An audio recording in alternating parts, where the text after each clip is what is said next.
Hello, and welcome to iHeart Cooking. I'm registered dietitian Jennifer Stachler. And I'm Chef Dugan Wetzel. We are both from Reid Hospital. Today's program is brought to you by a grant from the American Heart Association and is also brought to you by Reid Hospital and Healthcare Services, WCTV, and RPNL. Our live audience to join us today are past participants from our STOP program. Today on iHeart Cooking, we're going to be learning some healthy breakfast ideas.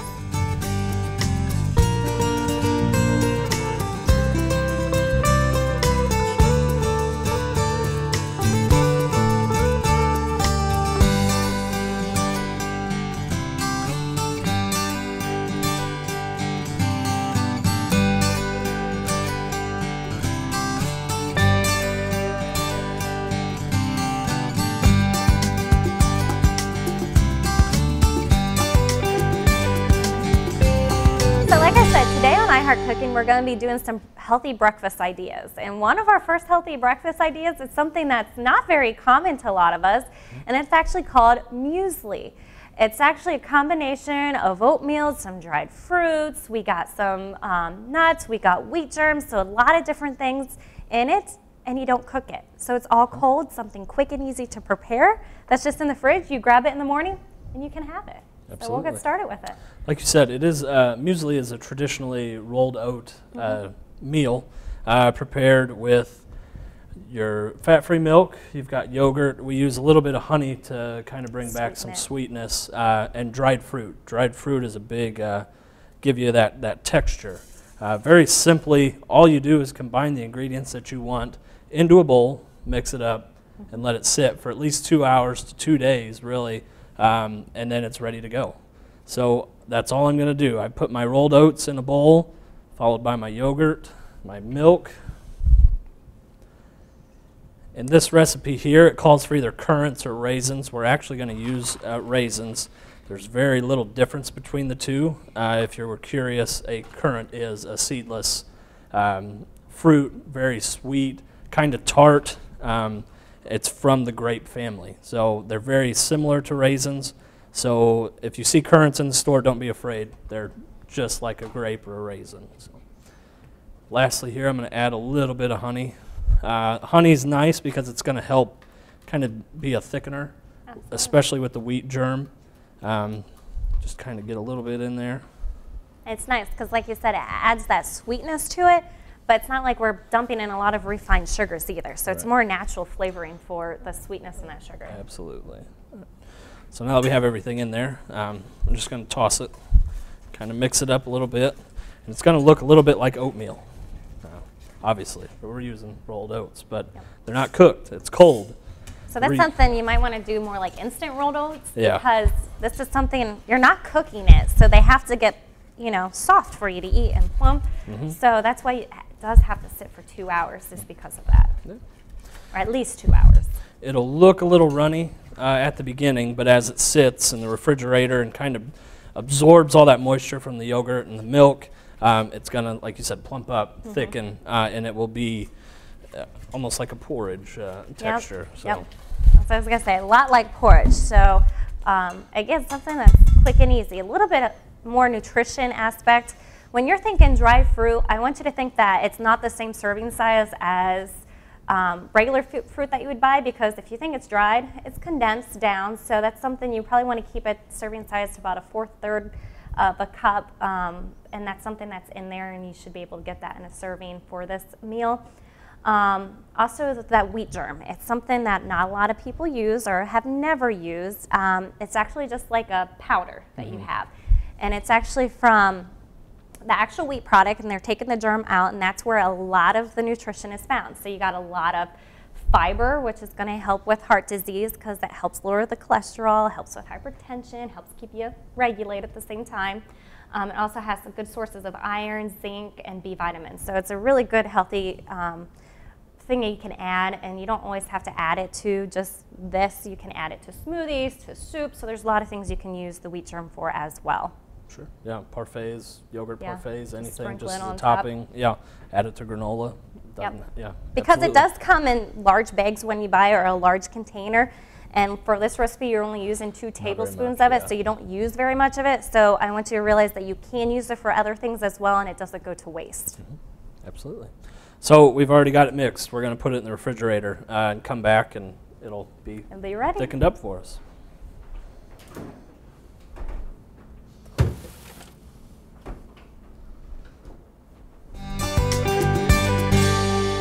So we're ready. We're going to pull the muesli out of the refrigerator and show you what the finished product's going to look like. Like I said, it's pretty loose when you put it in, but as you can see here, it's a lot thicker. It's thickened up. It's almost like a heavy oatmeal. It doesn't come right off the whisk here, but it's ready.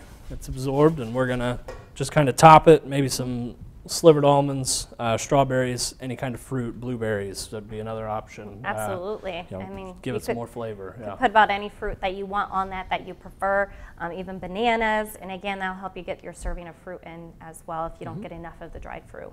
Absolutely.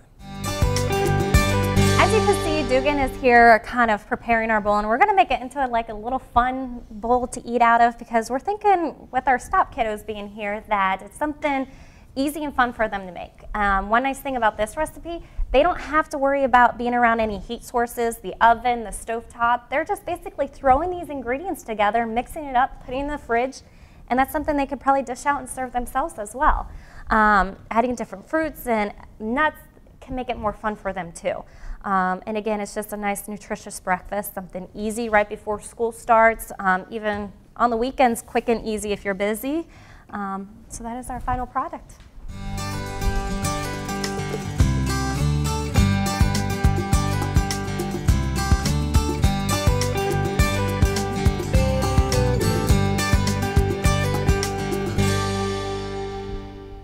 The next breakfast item that we're going to be kind of demonstrating is called a stacked sausage and eggs, and it's a really quick skillet meal you can make for breakfast. Probably takes less than 15 minutes to make, especially if you have all your ingredients ready. Cutting up some of the vegetables might take a little longer. But what it basically has vegetables, it has protein, and it has some dairy in it. Not much, but some.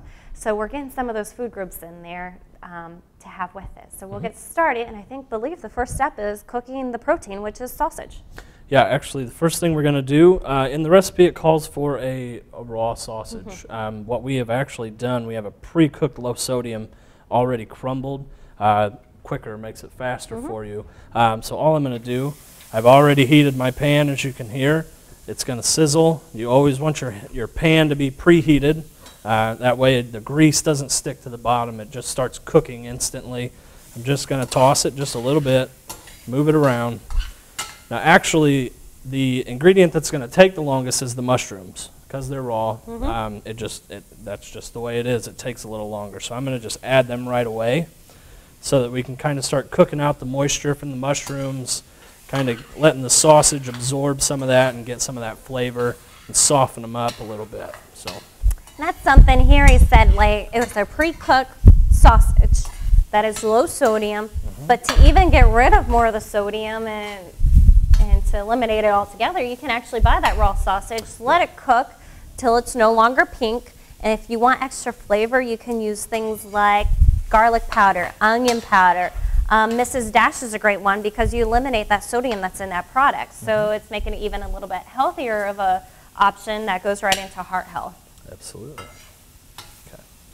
So we're just going to let that sit for a little bit and kind of cook the mushrooms down. Shouldn't take but 3 or 4 minutes to let it go through. And it's something that's, again, you might just want to be watching closely so it don't burn to the pan. You kind of stir it, make sure it's all getting cooked evenly.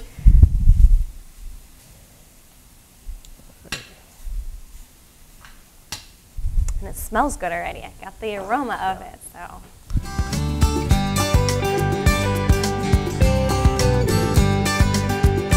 While actually Dugan is turning this, I want you to realize that even though it's called stacked sausage and eggs and we're talking about breakfast, this doesn't always have to be your first meal of the day. You can actually make this any time of the day. You can have it for lunch, you can have it for dinner, however it fits in your plan. So just because it says it's a breakfast item doesn't mean you always have to eat it for breakfast. So if you look in our pan here, you can see that the mushrooms are starting to kind of shine. You see the moisture starting to come out of them. They're becoming soft. They're not so firm and rigid. They're kind of flexible and rubbery. That's when you know that they're almost to that point where they're going to be done. So you can start adding your other ingredients. So the next two that we're going to add are the onions and the green pepper. All flavor. Wonderful. Yep, definitely, like Dugan says, great way to add flavor without adding extra salt, which we want to eliminate. Adding extra seasonings that might have things like salt in it for the sodium aspect. So Right. great flavoring that's all natural and something that has good benefits in the same time as well. Absolutely. Now, since the onions and peppers are diced, they're not going to take very long at all, maybe 2 more minutes. And you kind of want to time that with your mushrooms. That's why I say when you see them start to shine, start to shimmer, that's when you can start adding the other ingredients that aren't going to take very long, because that's about how much time you have left on the mushrooms until they're completely cooked. So. And it makes, with that green pepper in there, it makes a very colorful dish. That color sticks out, so it's not the boring, you know, sausage, the onions, and the mushrooms all have that pale flavor to it. Just some color in there too. All right, so everything is completely cooked now. Yep. We're actually going to take it out of the pan over here to our bowl and just let it sit, kind of let the flavors marry together. You can cover it if you want. It's not going to take that long to do this next step, so usually I just let it sit there. Now the next step is cooking with eggs, so what I'm going to do is kind of wipe everything clean. I'm just going to come over here to the sink, get all the peppers, the onions, everything out of there.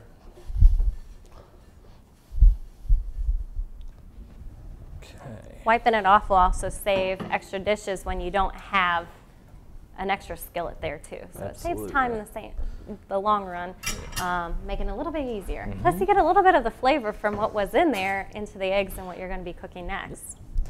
All right, so now the next step is making the egg mixture. And for the egg mixture, we're using an egg substitute. We're going to add low-fat milk, a little bit of Worcestershire for flavor, parsley, and depending on how much you like heat or not, a little bit of cayenne. I like a little cayenne because it kind of contrasts with the green and the yellow, and I also like heat. So Yep, a little bit of spice. So you can Absolutely. add as much cayenne as you would like, because if you don't like things that are very spicy, you want to add that in there, but very much. But if you like it spicy, add as much as you want. Absolutely. Now, Dugan did say we're using an egg substitute, which is you can use eggs as well. The reason we're using an egg supplement because it helps reduce the amount of cholesterol that's found in that product. That most egg yolks will have a little bit more extra cholesterol. If you're trying to cut back on that, you can use a lot more egg whites versus the amount of egg yolks that are in there. But you can buy the egg substitutes next to the eggs in the grocery store. So they work just as well and have a good amount of protein in there as well for you. Okay. So now all we're doing is basically making a scrambled egg. Move your spoon, your whisk, your spatula, whatever you have, just constantly through the eggs, kind of pick them up off the bottom. The liquid's going to fall into place and slowly just cook everything and bring everything together. Yeah. Absolutely. And he also used a low-fat milk in here, which using a low-fat milk helps to reduce the amount of calories that are in that milk and also the amount of fat that's also in there, like the saturated fats, which again we want to try to keep to at least 12 to 15 grams a day. So choosing one of the low fats will help you keep that lower as well. Also, because we put some of the herbs and the spices, we're not adding extra salt here, so that's something it is sodium-free right here, so it is less than that as well. Again, making it a healthier option. Yeah. And we added parsley. It doesn't have a whole lot of flavor. Don't be afraid to try something else. I like to put basil or oregano in my eggs just because it gives it that extra flavor. So don't feel like you need to use parsley every time just to add color. Adding flavor is never a bad thing either. Absolutely. So you can add what you like, and you can use dried or fresh at the same time. Say more of the oregano and basil, I'm thinking more like Italian aspect and switching that to a little bit more Italian flavors. Absolutely.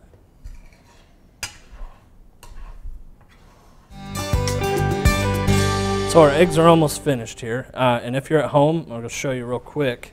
They look a little different, and don't be afraid. They're perfectly fine.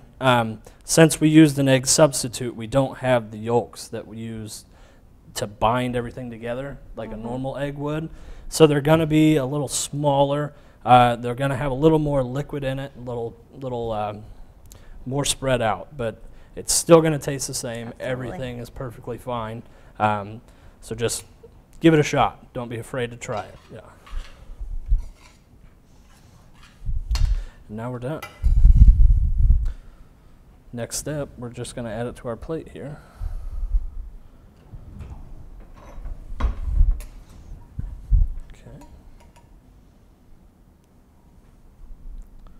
Put our eggs on here.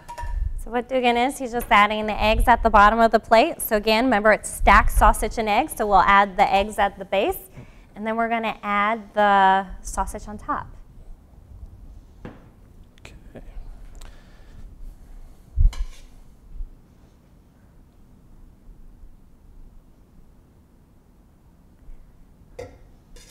And you got your stacked eggs There you go. and sausage. Now, if you would like to have a little bit more vegetables in here, because you got the eggs, you got the sausage, that's going to contain a lot of protein. The onions, the mushrooms, I mean, the peppers are giving you a little bit extra, but something you can add on this that's very common is tomatoes. So that's something, even tomatoes would look great with it, add a nice red color to it.